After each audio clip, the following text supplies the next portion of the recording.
you ever have a prospect and they're like, love it, love the product, love the business, love it all, love the leadership, just everything's great.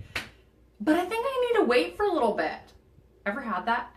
That can be one of the most frustrating things. You're like, shoot, I went through all this upfront work, I did all this follow-up, and now they say they want to wait?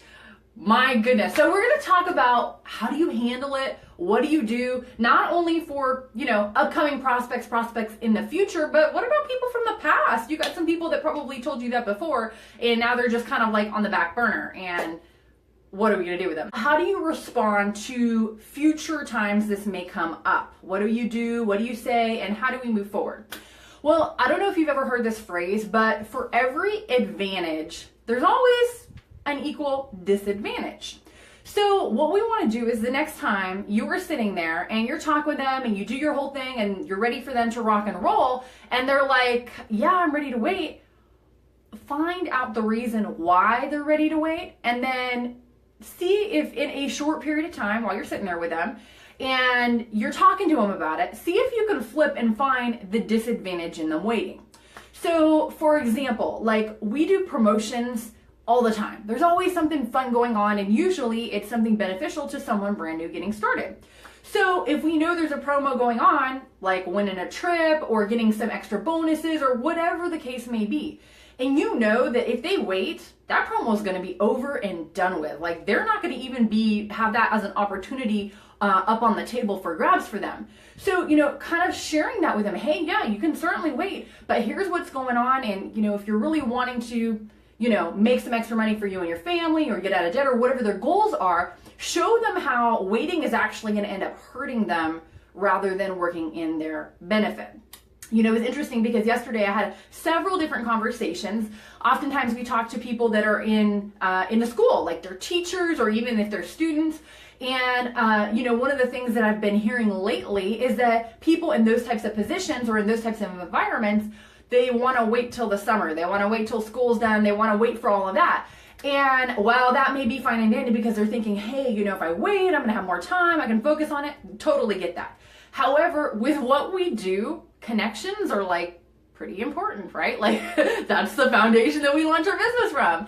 And so, if they wait, they're not going to be around all of those people. I had a young gentleman I was talking to yesterday. He was so cute. He was so adorable. Young kid, super excited, was like, oh my gosh, I'm so blessed by this. And I'm so glad I'm finding out about this young instead of going through college and, getting into a lot of debt and then trying to figure out what I'm going to do. So it was a really cute conversation. And we were talking about this, how this was an objection that he had gotten. And so we kind of went through, hey, people that that are also in school with you, they know other people like that. And so when school is out and you may not have their phone number, they may not be responsive on Facebook, whatever, right? And so, this is actually a more beneficial time than waiting.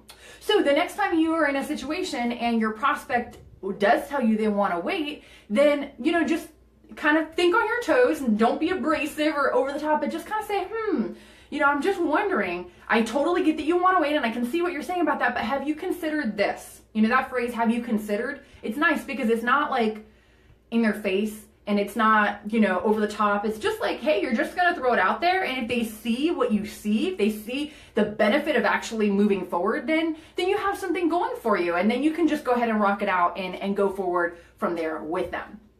That's future people. All right, so let's talk about now people from the past, right? Well, yeah, the skeletons in the closet. Let's talk about people from the past. So we've had this before happen, right? So maybe you still have some people on your list and they said they wanted to wait and maybe it's time to follow back up with them. So, what do you say? How do you say it? And how do you bring it back up? Because I don't know about you, but for me, whenever I go for a follow-up, that's the first thing on my mind. And we have to kind of switch gears and, get in our prospect shoes and say I'm sure that's not the first thing that they're thinking about. It's the first thing we think about. Hey, you said, May, the 5th of May, you're ready to roll. It's the 5th of May. So I'm right here. That's what we think, right? But that's not how our prospect's thinking. So we want to just reconnect, okay? So your reconnection might be you're giving them a call. I like calling. You could do a Facebook, you could do a text, whatever. Reconnect however it is that you talk to them. And chit chat, hey, what's going on? How are things? And then just say, hey, you know what? I'm so glad we got a chance to talk because this is what's going on. And you want to share with them something that's exciting, something that's new, something that's like, you know, the latest zest of what's going on. So they're like, oh yeah, no kidding. Wow, that sounds awesome. And then you can kind of even bring up the subject. Hey, you know, I know we talked about getting you started, you know, how's things looking, you know, and just kind of feel out where they're at. And then, you know what, you can always use this scenario that we just talked about taking whatever they said and flipping and saying, you know, I was thinking about that. You know, you got me thinking last time you said that. And here's what kind of was going in my mind. And I don't know if you've ever considered this. And just go through that whole thing that we just talked about. Whatever is going to be their advantage for waiting, flip it around and find the disadvantage and share it with them and ask them if they've considered it. And then, you know, what you want to do is, it's always important, I don't know if you've heard this, anybody that's in sales has definitely heard this, is that most people don't buy on the first time. You know, like, I don't know about you, just think about yourself. When you first saw the business opportunity that you're working in right now, did you sign up on the spot the very first time? And so, you know, you got to consider that sometimes it's not going to be the first time that someone sees something before they get started. So keeping that in the back of your mind, what could you do to get in front of that person? So they're going to get another touch. They're going to get another exposure. They're going to get another look at what you have going on, because sometimes people are going to take 2, 3, 4, 5 touches, right? 2, 3, 4, 5 experiences, or, you know, a way to be around you and the excitement of what's going on. So we have to kind of consider that. So what are some things that you can do to kind of get in front of them again? Well, 3-way calls. Totally, you can do 3-way calls. Now, there's 2 different ways that I know of to do a great 3-way call.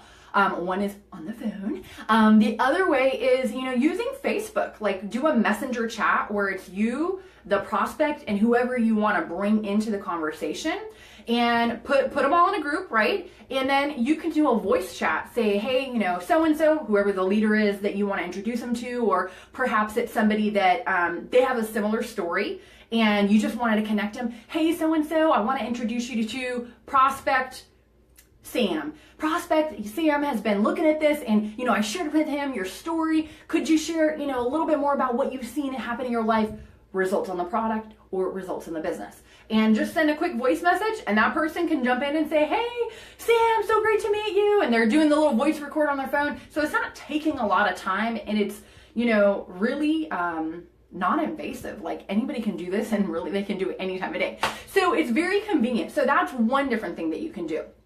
3-way calls.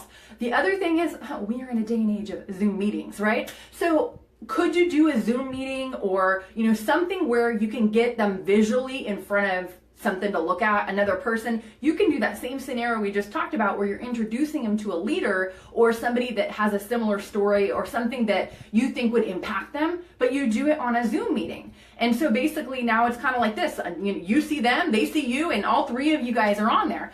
So those are just a couple of ideas. If your company's having a big corporate call and you know it's going to be super exciting, get them on the call. Say, hey, I'd love to invite you to hear what the buzz is all about. Jump on with me. In fact, you know what? Are you going to be available at 8? I'm going to 3-way you on. I'll give you a call at 8 and we'll jump on the call together. And that way you know they're on. So those are just a couple of different ideas. Obviously, if there's events or home parties or different things going on, but those are a couple of things that you can do. Even if you have prospects, they're all over the country. So those are the thoughts for tonight on, you know, what to do when your prospect says they want to wait. Now, we talked about prospecting and you reaching out to people, but the flip side of the coin is having prospects to actually reach out to you. You know, you might wake up in the morning and you're checking your Facebook and you see people that inbox you that are like, hey, I know we haven't talked in a couple years, but I see you're doing something cool. What are you doing? What's going on? You look amazing. Or I see you driving a new car. Or hey, it looks like you just took a trip. Or you're hanging out with all these fun people. What's going on? And so, you know, what this whole thing is about is attracting people to you using social media. So if that's something you'd like to learn more about, then you can click on the link that's listed up here in the description, and you're going to learn how to start implementing that in your business. I mean, would you have like a little different swagger when you're walking out and doing your thing if you know people are always inboxing you, or, you know, connecting with you after it's been some time and they're wanting to hear more? So if you want to learn how to do that, then you can get that. That's an extra bonus training. It's my free gift to you. Other than that, that's all for tonight, guys. If this was valuable, definitely drop a comment or feel free to pass it along and share it with the people that you know, because odds are there's more than one person in your organization that's dealt with something like this. So let's give them a little bit of ammo the next time they get in this situation to avoid it happening in the future, and also to follow up and circle back around with the people from the past. So take care, be blessed, and I will see y'all next time. For more great training and to receive your free MP3 download on how to attract prospects using social media, the 4 essential elements to attracting prospects, visit summergeronimo.com.